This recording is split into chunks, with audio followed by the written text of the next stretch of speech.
All India lawyers conference के लिए renew चुना और इस तरह से यहाँ पधार कर हम लोगों को एक गौरव प्रदान किया।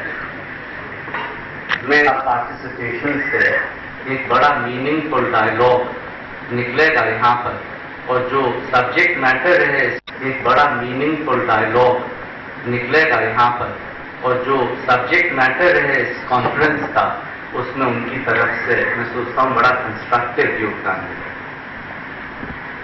आगरा वैसे भी एक ऐतिहासिक सिटी है, बहुत पुराना नगर है जहाँ न्याय से जुड़ा रहा। आगरा के मुगल शासन के दौरान ये मालूम है, मशहूर है कि किस कदर न्याय प्रिय वो प्रशासक थे, और जहांगीर का इंसाफ तो बहुत मशहूर है कि जिसने घंटी बजा दी तो उसको वो रात हो या दिन हो वो फौरन सुनेंगे कि भाई तुम्हारी क्या परेशानी। यही सब कानून से जुड़े लोगों का दायित्व है। मैं थोड़ा सा आगरे के बारे में बताऊं, जैसे कि मैं सभी लोग यहाँ जानते भी हैं कि आगरा का एक बहुत पुराना इतिहास है। ये कोई मुगल शासन के टाइम का नहीं है, लेकिन ये ब्रज भूमि भी है, तो ब्रज भूमि है। हम भी इस टाइप को कंट्रोल करना चाहते हैं, पर छोटी छोटी समस्याओं को इस टाइप हो जाए, क्योंकि पहले बार काउंसिल ने सुझाव दिया था कि प्रत्येक राज्य स्तरीय कमेटी बने, जैसे मुख्य सचिव रहें, आप रहें और बार काउंसिल के चेयरमैन और वाइस चेयरमैन और मेंबर्स। इसी तरह जनपद स्तरीय कमेटियां बन जाए, इसमें जिलाधिकारी हो, जिला जज हो, बार एसोसिएशन के प्रेसिडेंट सेक्रेटरीज हो। तो यदि कोई भी छोटी समस्या होती है, निदान नहीं हो पाता, अधिवक्ता की डकैती पड़ गई, अधिवक्ता का मर्डर हो गया, हम ये नहीं कहते हमें कोई विशेष प्रिविलेज होना चाहिए एडवोकेट को, हमें एडवोकेट आम नागरिक से ऊपर है, परंतु तब भी अगर कोई हमारी बात होती है तो एक कमेटी स्थानीय स्तर पर अगर बनती है जिसमें डीएम, डिस्ट्रिक्ट जज और प्रेसिडेंट बार एसोसिएशन रहेंगे, तो तमाम समस्याएं, मैं आपको बता रहा हूं कि हड़ताल की छोटे छोटे पॉइंट्स पर हड़ताल होती है वो दूर हो जाएंगी और हड़ताल की नौबत नहीं आएगी। तमाम समस्याएं स्थानीय स्तर पर निपट जाएंगी और प्रदेश स्तर की समस्याएं केंद्रीय कमेटी हो, जो बैठ के हम सब लोग बैठ के वहां पर बैठ के काम करें। तो प्रदेश स्तर पर स्ट्राइक ना होनी चाहिए, जिला स्तर पर स्ट्राइक नहीं होनी चाहिए। और एक मैं जो माननीय मुख्यमंत्री जी बैठे हुए हैं उनसे भी निवेदन करूंगा, हमारे कोर्ट माननीय मुख्य न्यायाधीश महोदय बैठे हुए हैं, तमाम कोर्ट खाली पड़ी हुई है। आप चाहते हैं जल्दी डिस्पोजल ऑफ केस का कैसे हो सकता है? अगर आगरा की कैपेसिटी 60 जजेस की है, पता लगा 30 वैकेंट कोर्ट, अपॉइंटमेंट नहीं हो गए, पीसीएस लेकर अभी वैकेंसी डिक्लेयर नहीं करिए। जब तक जजेस के अपॉइंटमेंट नहीं होंगे, जब तक जजेस की नियुक्ति नहीं होगी, तो किस तरीके से जल्दी न्याय मिल सकेगा? दोषी अधिवक्ताओं को कहा जाता है कि अधिवक्ता जो है केस को लंबा खींचने में आम जनता के नागरिक लोग बैठे। बता देना चाहता हूं, सबसे ज्यादा एडजस्टमेंट जो केसेस में आते हैं वो सरकार की ओर से आते हैं, चाहे वो सिविल केस हो या क्रिमिनल केस हो। क्रिमिनल केस में पुलिस एविडेंस नहीं लाती 1-1 साल 2-2 साल तक, और सिविल केस में अगर आपने कोई लिटिगेशन अगेंस्ट गवर्नमेंट किया है तो गवर्नमेंट की ओर से WS आने में, रिटन स्टेटमेंट आने में उसमें समय लग जाता है, बहुत लंबा 2-2 साल तक कॉस्ट पे करते रहते हैं। और आरोप लगता है अधिवक्ताओं के, अधिवक्ता जो है पता नहीं मुकदमे को कितना लंबा खींचते हैं। हमारा कोई इंटरेस्ट नहीं मुकदमा लंबा खींचते हैं। अधिवक्ता जल्दी से जल्दी केस डिसाइड कराना चाहता है, परंतु उन सब मजबूरियों को देखिए, कोर्ट खाली है, एक दिन में 200 मुकदमे लगते हैं, कैसे डिसाइड हो सकते हैं? अरे माननीय मुख्यमंत्री घड़ी देख रहे हैं, मेरा तो जितना काम था कहने का अधिवक्ताओं के हित के लिए और इसके लिए पूरा हो चुका है, और बाकी हमारे माननीय सांसद गणों ने अपनी बात रखी दी है, तो इसके लिए मैं आप लोगों को बहुत बहुत धन्यवाद देता हूं। और जो टॉपिक्स है उस पर कल आज आफ्टर लंच डिस्कशन होगा, और उस डिस्कशन के बाद नहीं अब बातचीत हुई है, जो भी आप मुख्यमंत्री जी के मुख से सुनिएगा, जो आप लोग शांत होकर बैठा करिए, थोड़ा पेशेंस रखिए, तसल्ली रखिए, तो उसमें डिस्कशन होंगे। उन डिस्कशन को हम रजिस्ट्रेशन के रूम में रखे फिर ले जाएंगे केंद्र सरकार के पास, राज्य सरकार के पास। और इन्हीं सब बातों के साथ एक बार पुनः आप लोगों को धन्यवाद देते हुए, आगरा के अधिवक्ताओं की ओर से धन्यवाद देते हुए जिन्होंने राज्य लेकर के सम्मेलन की अपने कंधे से कंधा मिला के मेरा साथ दिया, सबको धन्यवाद देते हुए जय हिंद, जय भारत। माननीय मुख्यमंत्री जी को सम्मानित करें एक स्मृति चिन्ह देकर। माननीय प्रवीण कुमार सिंह जी से निवेदन, बार काउंसिल उत्तर प्रदेश के चेयरमैन श्री अरुण कुमार त्रिपाठी जी से निवेदन कि एक स्मृति चिन्ह देकर माननीय मुख्यमंत्री जी को सम्मानित। इधर से माननीय मुख्यमंत्री सामने घुमा के दीजिएगा। समस्याएं आपके सामने रख दी, बहुत कुछ लेने के लिए पकड़े रहिएगा जितेंद्र चौहान एक स्मृति चिन्ह माननीय मुख्यमंत्री जी को घुमा लीजिएगा सर, ये इधर स्मृति चिन्ह माननीय मुख्यमंत्री महोदय, हमारे पास आपसे लेने के लिए बहुत कुछ है, लेकिन देने के लिए प्यार है, केवल प्यार, इसके अलावा कुछ भी नहीं। ये स्मृतियां एक लंबे समय तक हम संजो रख सकें, इसके लिए स्मृति चिन्ह आपको देना चाहते हैं। ये स्मृति चिन्ह भगवान को सूरज मोहन यादव दे रहे हैं, सहयोग करें आदरणीय अरुण कुमार त्रिपाठी जी और चेयरमैन बार काउंसिल।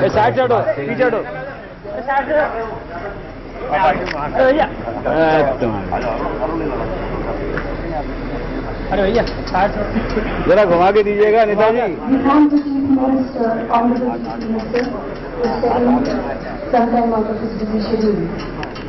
हाथ हटाइए। और मैं इसी सिलसिला में निवेदन कर रहा हूँ Praveen Kumar Singh chairman bar council से और वाइस चेयरमैन अरुण कुमार त्रिपाठी जी से कि वो आज के हमारे विशिष्ट अतिथि परम आदरणीय माननीय मुख्य न्यायाधीश इलाहाबाद उच्च न्यायालय के श्री तरुण चटर्जी जी को स्मृति चिन्ह देकर से किया जाना है। उसके लिए मैं बार काउंसिल ऑफ इंडिया के पूर्व चेयरमैन श्री जी मिश्रा साहब से निवेदन कर रहा हूँ कि आए और इस कार्य में सहयोग करें।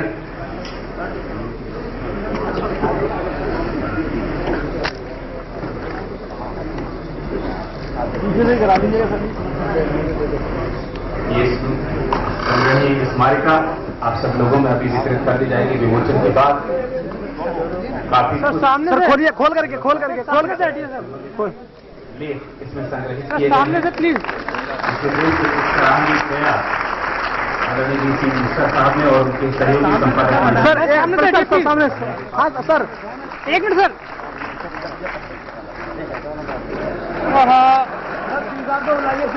सर ये फेस इधर कर लीजिए, सर। हाँ सर, फेस इधर। इलेक्ट्रिसिटी भी है साइड से, इस साइड से यह बढ़िया फोटो आएगी। यार वकीलों के कार्यक्रम में तालियों की बताई।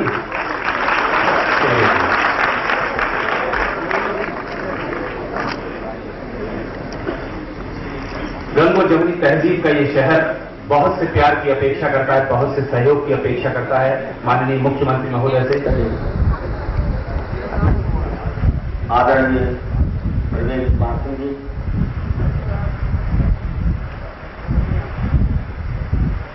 उच्च न्यायालय इलाहाबाद के मुख्य न्यायाधीश आदरणीय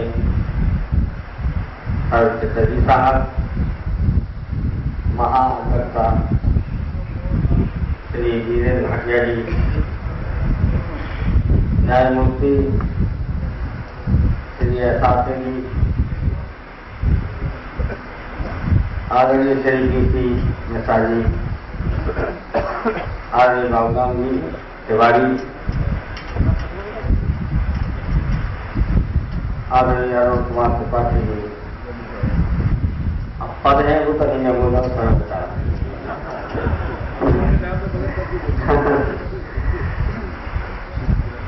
आ रहे प्रताप स्वामी जी,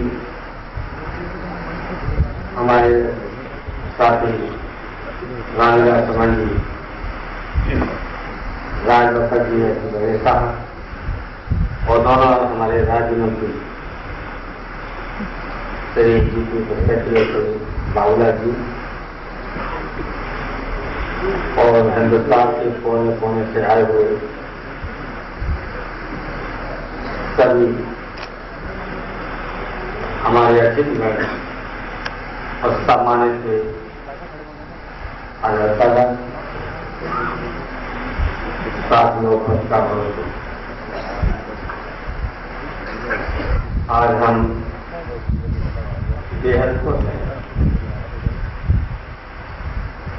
कि देश की ऐतिहासिक महानगरिया में आपने मुझे आमंत्रित किया और हमारा सम्मान और स्वागत। जहां तक कि कुछ हमारे साथियों ने कहा कि लालच से बुलाया है, ऐसा मैं नहीं मानता। हमारे साथियों को याद होगा जब इलाहाबाद में समाजवादी पार्टी का 5 दिन लगातार सिर चला था, उस वक्त भी आदरणीय के साथियों ने इलाहाबाद उच्च न्यायालय की अधिवक्ताओं के लिए झड़ बुलाया। इससे पहले भी अलग से कुछ निवर्तमान उच्च न्यायालय के जजों ने और कुछ वरिष्ठ वकीलों ने और विद्वानों ने मुझे बुलाया था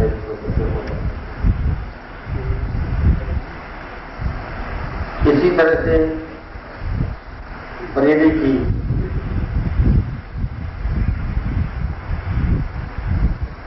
कब्जे के अगर शायद आए होंगे, उन्होंने भी हमें आमंत्रित किया था पिछले साल। और कई स्थानों पर मैं ज्यादा नहीं बोलना चाहती हूँ कि जब आजादी के बाद सबसे खतरनाक संग्राम में समाजवादी पार्टी थी, तब भी कई जगह हमें अधिवक्ताओं ने बुलाया और कोई लालच नहीं था ना। अब एक सहयोग है कि हम मुक्त भी हो गए 1 महीना पहले, और जब हम संघर्ष में थे तभी बुलाया, और जब सत्ता में हम हों और ना बुलाए तो अभी उनके साथ नाइंसाफी हो जाएगी, और मुझे भी बहुत अच्छा लगा। इसलिए इस वर्ग के सामने कभी ऐसी बातें जानी चाहिए छात्रों तरफ जहां तक कि अधिवक्ताओं की भूमिका का सवाल है, न्यायपालिका के बारे में हम 75 बातें हैं। उससे पहले हम अपने आदरणीय मुख्य न्यायपति को बधाई देते हैं, अभिनंदन करते हैं, और हम विश्वास दिलाते हैं कि इस घटना को मैं कभी जीवन में भूलूंगा। हिंदुस्तान के अंदर 3 ऐसे महान व्यक्ति हैं जिन्होंने मेरे कहने से राज भाषा में भाषा दी, हिंदी भाषा। एक ऐसे हैं जो संवैधानिक सर्वोच्च पद पर बैठे हुए राष्ट्रपति, जहां रक्षा मंत्री से तो हमारे सहायता वो एक शब्द में हिंदी में जाते, और हमारी उनकी बातें एक काम होगी ऐसी विषय होते हैं रक्षा मंत्रालय में संबंध जो 2 तक होता है। आप जानते हैं कि के हथियार जो कभी जहाज निकले जाते हैं, भूखे रखे जाते हैं, सामान्य भूखे रखा है। तो हमें उनसे कहा कि थोड़ी बहुत हिंदी सीखो, तो उन्होंने कहा आइए हिंदी प्रोजेक्ट आपको विश्वास होना चाहिए कि 3 महीना के अंदर टूटी फूटी पुस्तकों को सीख, और हर पत्रावली पर बड़े अक्षर में तड़ाम लिख जाने लगा। ऐसा लोग है अंग्रेजी में था। इसी तरह से हम साथ से लगातार योजना में हैं। गिरामीला कांग्रेस जी के तरह के हमारे उनकी सीधी है समाज के तरह वो भाषा कभी नहीं टिप्पणी मजाक में की थी, क्योंकि जब अंग्रेजी का सवाल था तो मेरा नाम लिया जा रहा था, बाबा मैं अंग्रेजी बोला हूं, मुलायम सिंह बैठे। ये मुझे खुशी होती है कि लोकसभा में इन वर्षों में हम लोगों ने समाजवादियों ने कम से कम अंग्रेजी बोलने वालों को शर्माते हुए